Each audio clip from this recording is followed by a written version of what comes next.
Jan was a young man who lived at the edge of the village. He was quiet and preferred to do things alone. One of his favorite activities was fishing, especially night fishing by the dam, which gave him a sense of calm and satisfaction. The waters around the dam were deep and mysterious, and the occasional sound of frogs and the wind brushing against the water seemed to whisper secrets of nature. One late night, Jan took his fishing gear and headed to the dam just like he always did. He chose his usual spot, cast the fishing line, and sat quietly, waiting for the fish to bite. The night grew deeper, and the moonlight sparkled on the water's surface, making it glimmer. The air was filled with the damp smell of earth, and the cold seemed to seep through his clothes, biting into his bones. He tightened his coat. Time passed, but there was no movement on the fishing line. Feeling a bit bored, Jan took out his phone to play some music to break the silence. Just then, a low crying sound broke the stillness. The sound came from behind him, soft and filled with an indescribable sadness. Jan was startled and quickly turned around, searching for the source. Not far from him, by the shore, he saw a child kneeling in front of a small altar, holding a piece of fruit from the offerings and eating hungrily. Under the moonlight, the child looked very thin, as if he could be blown away by the wind at any moment. Jan frowned, feeling uneasy. This was not a place anyone should be at night, let alone a child. He looked closely and saw that the child was wearing thin, old clothes with torn edges, looking quite pitiful. Jan stood up and walked a few steps forward, trying to ask, "Hey kid, why are you here so late?" The child didn't answer. He slowly lifted his head, revealing a pale face. It was bloodless, the eyes sunken and hollow, staring at something far beyond Jan. The child's mouth still had traces of fruit juice, making his appearance eerie and unsettling. Jan stepped back, a chill running down his spine, as if icy fingers were touching his skin. He tried to suppress his fear and spoke louder. "It's dangerous here. You shouldn't go near the water." But the child didn't seem to hear him. He slowly stood up and began walking toward the water, his steps slow but determined. Jan's heart tightened, alarm bells ringing in his mind. He wanted to run forward and stop the child, but his legs felt like they were bound by some invisible force. He couldn't move. He watched helplessly as the child walked closer to the water. The cold wind blew, bringing with it the icy chill from the dam, making Jan's body even stiffer. At that critical moment, Jan's fishing rod suddenly shook violently, as if something heavy was hooked on the line. Instinctively, Jan turned to look at his rod and rushed back to grab it, pulling it with all his strength. But when he saw what he had pulled up, his entire body froze. It wasn't a fish, it was a rotten head. The skin and flesh were falling apart, giving off a sickening stench. And just then, the eyes of the head suddenly opened and gave Jan a creepy smile. Jan screamed, letting go of the rod, which fell to the ground. He stumbled back, almost falling. At that moment, the talisman hanging around his neck gave off a faint glow, as if some invisible force was protecting him. Jan felt the binding force disappear instantly, and he regained control of his body. He quickly stood up and looked back at the water. The child was gone. Only the calm surface of the water remained, as if nothing had ever happened. Jan dared not stay any longer. He turned and ran all the way back to the village, only stopping when he reached his home, gasping for breath, his heart still pounding wildly. The salty taste of sweat filled the air. Jan felt weak all over, his legs shaking. He leaned against the wall of his house, trying to calm his frantic breathing.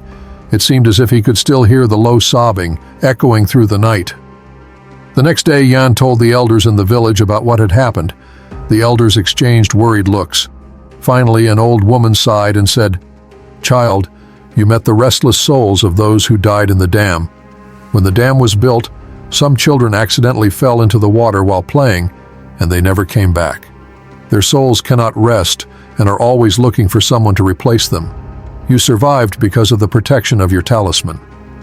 The old woman's words made Jan's spine tingle, and he finally understood what he had experienced. Those children who drowned seemed to be looking for someone to take their place, and he had escaped only because of his talisman. From then on, Jan never dared to fish alone at the dam at night. The shimmering moonlit water no longer felt peaceful to him, but instead hid unseen dangers and terror. But things didn't end there. A few days later, Jan began having nightmares.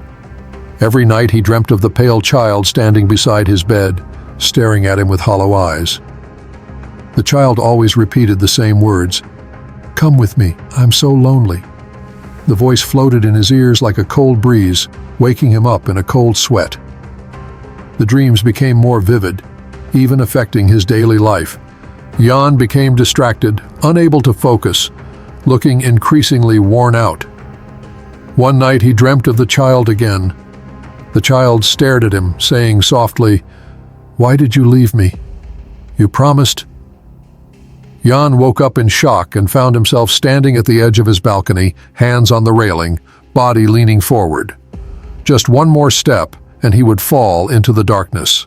Jan quickly snapped out of it, stepping back and falling to the ground, covered in cold sweat. He realized he had to solve this problem, or he would eventually walk into his death in a dream. He went back to the old woman. Seeing his condition, she sighed and said, "It seems they still won't let you go.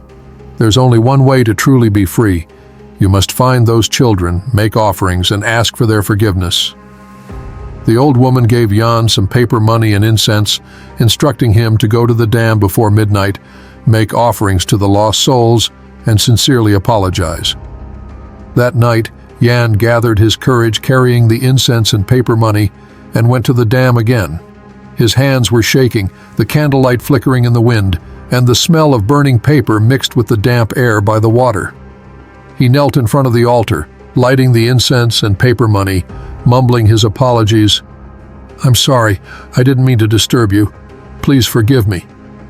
The wind grew stronger, and Jan felt a chilling presence rising from the water, as if something was watching him from the darkness. He kept his head down, not daring to look at the water. The wind howled, mixed with faint whispers. Suddenly he heard a familiar whisper, the child's voice from his dreams. "Come with me." Jan clenched his teeth, continuing to burn the paper, repeating the chant the old woman had taught him. Gradually, the wind seemed to die down, and the water became calm again. Jan felt the oppressive presence slowly fade away and let out a sigh of relief. He finished burning the last piece of paper, bowed 3 times, and stood up, ready to leave. Just as he turned, he thought he heard a faint sigh from behind. Jan paused, listening, but there was nothing more. He took a deep breath and hurried away from the dam. Back at home, Jan felt a sense of relief, as if a heavy burden had finally been lifted from his shoulders. That night, for the first time in a long while, he had a good sleep. He didn't dream of the child, nor hear any sobbing. After that, Jan's life slowly returned to normal. He never went back to the dam, nor did he fish anymore. Sometimes in the evening, he would walk to the edge of the village and look at the dam in the distance, glowing golden under the setting sun. A mix of emotions rose in his heart, fear and an unease that still lingered in the dark corners of his mind.